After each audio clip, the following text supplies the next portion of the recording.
প্রিয় ভাই, যদি আমাদের চরিত্রগুলোকে আমরা হেফাজত রাখি, বিশেষ করে যুবক ভাইদেরকে বলবো, যুবতী বোনদেরকে বলবো, এতদিন যা হয়েছে সেটাকে যদি অতীত রেখে জীবনের নতুন পৃষ্ঠা খুলি, আমার চোখ কোনো পরনারীকে দেখবে না, আমার চোখ আল্লাহর ভয়ে পানি ছাড়বে, আমার চোখ আল্লাহর কালাম পড়বে, মায়ের চেহারা দেখবে, বাবাকে দেখবে, হালাল জিনিস দেখবে, হারাম জিনিস এই চোখ দেখবে না।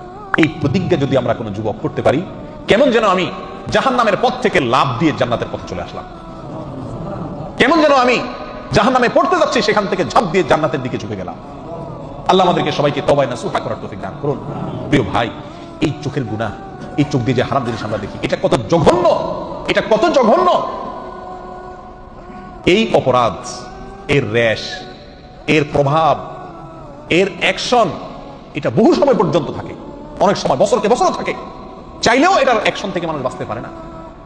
আপনি একটি অন্যায় কাজ করছেন, একজনের একটা গালি দিচ্ছেন, এটার আর রেশ থাকে না, বরং পরক্ষণে মনে উঠলে খারাপ লাগে যে লোকটাকে গালি দিলাম, ঠিক না বেঠিক?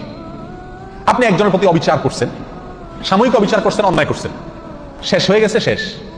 কিন্তু আপনি চোখ দিয়ে একটা হারাম জিনিস দেখছেন, সেটা মোবাইলে হোক, টেলিভিশনের পর্দায় হোক, সিনেমার পর্দায় হোক, কাগজে প্রিন্ট করা হোক, অথবা রাস্তাঘাটে হোক, এই হারাম জিনিসটা দেখে আসার পরে আপনি নামাজে দাঁড়াইছেন, ওযু করে সিজদায় গেছেন, আল্লাহর সবচেয়ে কাছাকাছি চলে গেছেন সিজদায়, ঠিক না বেঠিক? বান্দা সবচেয়ে আল্লাহর কাছে যায় কখন? যখন সিজদায় থাকে, তখন আপনি সিজদায় গেলেন। প্রিয় ভাই আমার, আপনার চোখের সামনে তখন ভাসে উঠে ওই মহিলা যাকে আপনি দেখে আসছেন, ঠিক না বেঠিক? এমনও হয় মাসকে মাস চলে গেছে, বছরকে বছর চলে গেছে, কিন্তু সেই গুনাহের স্মৃতি মাথায় ভেসে উঠে। আপনি আসেন সিজদায়, করতেছেন আল্লাহর ইবাদত, কিন্তু আপনার অন্তর গুনাহ করতেছে, অন্তর জেনা করতেছে, নামাজের মধ্যে আপনি জেনা করতেছেন, রোজা রেখে আপনি জেনা করতেছেন, ঠিক না বেঠিক? এত জঘন্য গুনাহ এই চোখের গুনাহ। প্রিয় ভাই, এই চোখের গুনাহকে আমরা গুনাহ মনে করি। এর একটা অন্যতম কারণ হলো এই গুনাহটা করা খুব সহজ।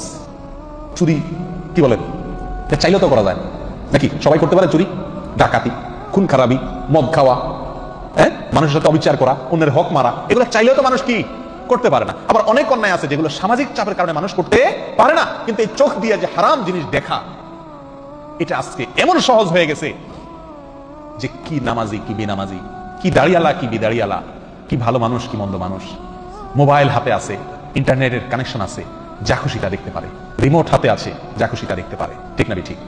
শয়তান তখন আমাদেরকে পরচিত করে, আমাদেরকে বিপদগামী করে, আমাদের দিয়ে হারাম কাজ করায়, আর করতে করতে করতে করতে একসময় বেহায়া হয়ে যায়, নির্লজ্জ হয়ে যায়, এরপর এটা নেশায় রূপ নিয়ে যায়, তখন বাঁচতে চাইলেও বাচ্চাটা কি হয়ে যায়? কঠিন হয়ে যায়। আল্লাহ সুবহানাহু ওয়া তাআলা আমাদেরকে আমাদের চরিত্রগুলোকে ফুলের মতো পবিত্র করার তৌফিক দান করুন। এতদিন আমরা যা করেছি, আসুন আসুন প্রিয় ভাইরা, জাহান্নামের পথ থেকে লাভ দিয়ে জান্নাতের পথে চলে আসি। করবো তো ইনশাআল্লাহ। যে সমস্ত ভাইরা তওবা করবেন, তাদের পূর্বের গুনাহ আল্লাহ তাআলা মাফ করে দিবেন। অতীতে আমরা যা করেছি সেটার জন্য আজ তওবা করি, আমার এই চোখ দিয়ে আমি হারাম জিনিস দেখবো না। প্রিয় ভাই, দেখার যে জ্বালা, দেখার যে স্বাদ, এই চোখ দিয়ে আমি হারাম জিনিস দেখলাম, হারাম মহিলা দেখলাম, হারাম মেয়েদের দিকে তাকালাম, সেটা মোবাইলে হোক, টেলিভিশনে হোক, কাগজে হোক, বাইরে হোক, সরাসরি হোক, আর যেভাবেই হোক, এই দেখার ফলে একটা নগদ মজা পাই আমরা, তাই না? আপনি একটি মুহূর্তের জন্য একটু আপনার এই মজাটাকে আল্লাহর জন্য কোরবানি করে দেন। এরকম নারী, এরকম পুরুষ, এরকম যুবক, এরকম যুবতী, এরকম তরুণ, এরকম তরুণী খুঁজে পাওয়া কঠিন, দুষ্কর, মহা কঠিন, যার যৌবনে, যার জীবনে, যার তারুণ্যে, তার বয়সে, তার চরিত্রের উপরে কালি লাগে নাই, অবৈধ যৌনতা তার জীবনে হয় নাই, এরকম যুবক, এরকম যুবতী, এরকম তরুণ, এরকম তরুণী, এরকম পুরুষ, এরকম নারী আজ খুঁজে পাওয়া অত্যন্ত কঠিন হয়ে গেছে না ভাই? আল্লাহু আকবার। অথচ এই পয়েন্টটার উপরেই জান্নাতের নির্ভরতা অনেকখানি।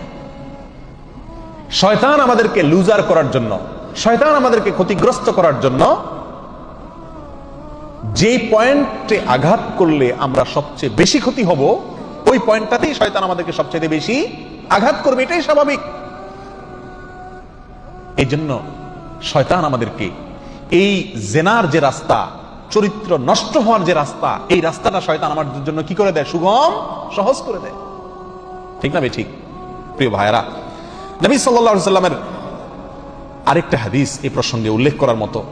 আবু হুরায়রা রাদিয়াল্লাহু তাআলা আনহু বর্ণনা করেছেন, যেটি তিরমিজিতে বর্ণিত হয়েছে, নবী আলাইহিস সালাতু ওয়াস সালামকে জিজ্ঞাসা করা হয়েছিল, ওয়াসুইলা আন আকসারি মা ইউদখিলুন নাস আন-নার, মানুষকে সবচেয়ে বেশি জাহান্নামে নিয়ে যাবে কোন জিনিস? জিজ্ঞাসা করা হয়েছে নবী সাল্লাল্লাহু আলাইহি ওয়াসাল্লামের কাছে, কোন কাজে মানুষকে সবচেয়ে বেশি কোথায় ঢুকাবে? জাহান্নামে ঢুকাবে। কোন অঙ্গের কারণে, কোন অঙ্গের অপরাধের কারণে মানুষ জাহান্নামে বেশি যাবে? নবী সাল্লাল্লাহু আলাইহি ওয়াসাল্লাম ইরশাদ করেছেন, আল ফামু ওয়াল ফারাজ, দুটি অঙ্গ ভাই, এক হলো মুখ, আরেক হলো লজ্জাস্থান। এই মুখ দিয়া দ্বিতীয় সর্বোচ্চ গুনাহ আমরা করি, সবচেয়ে বেশি অপরাধ করি আমরা লজ্জাস্থান দিয়া, যৌনতা দিয়া, চোখ দিয়া, চোখের গুনাহ। আর দ্বিতীয় সর্বোচ্চ অপরাধ বা গুনাহ হয় এই দুই ঠোঁট দিয়া, হয় হারাম খায়া আর না হলে হারাম কথা বলে আমরা অসংখ্য অগণিত গুনাহ করছি। এই হাত দিয়ে এত গুনাহ করা হয় না, দুই পাও দিয়ে এত অপরাধ আমরা করি না, মাথা দিয়ে এত অপরাধ আমরা করি না, অন্য কোন অঙ্গ প্রত্যঙ্গ দিয়ে এত অপরাধ আমরা করি না। যত অপরাধ করি এই দুইটা অঙ্গ দিয়া, মুখ এবং লজ্জাস্থান অর্থাৎ যৌনতা। আর নবী সাল্লাল্লাহু আলাইহি ওয়াসাল্লাম বলছেন, এই অঙ্গ দুটি মানুষকে সবচেয়ে বেশি কোথায় নিয়ে যায়? জাহান্নামে নিয়ে যায়।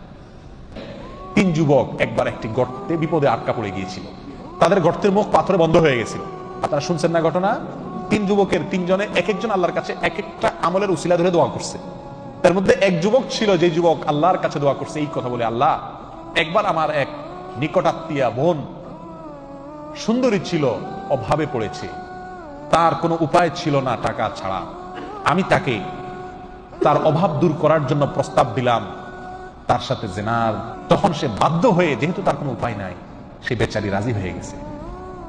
আমিও একান্তে তার কাছাকাছি চলে গেছি, কিন্তু সেদিন আমার সঙ্গে সঙ্গে মনে পড়েছে আমার আল্লাহ আমাকে দেখছেন, আর সেই ভয়ে ওইখান থেকে আমি টাকা দিয়ে আমি ফিরে চলে আসছি। মালিক, সেই কাজটি আমি করেছি তোমার ভয়ে, কেউ ছিল না, শুধু তোমার ভয় আমার অন্তরে ছিল। এই তোমার ভয়ে আমি একটি ভালো কাজ করেছি, সেই উসিলায় আজকে আমি মৃত্যুর মুখে পতিত, গর্তের মুখ বন্ধ হয়ে গেছে, পাথর পড়ে এই পাথরটা তুমি সরায় দাও। আল্লাহ তাআলা সরাই দিয়েছে। এই হাদিস থেকে বোঝা গেল, যেই যুবক, যেই যুবতী আল্লাহর ভয়ে সাহসী হয়, কন্ট্রোলিং পাওয়ার, নিয়ন্ত্রণ শক্তি যার ভিতরে থাকে, হারামের পথে পা বাড়ায় না, জেনার পথে আগায় না, হারাম নিষিদ্ধ ক্ষেত্রে চ্যাটিং করে না, লুকায় লুকায় গুনাহের কাজ করে না, জেনা করে না, আল্লাহ তাআলা এই চরিত্রকে পবিত্র রাখার ফলে বিপদ থেকে রক্ষা করেন, আর দোয়া করলে দোয়া কবুল করেন।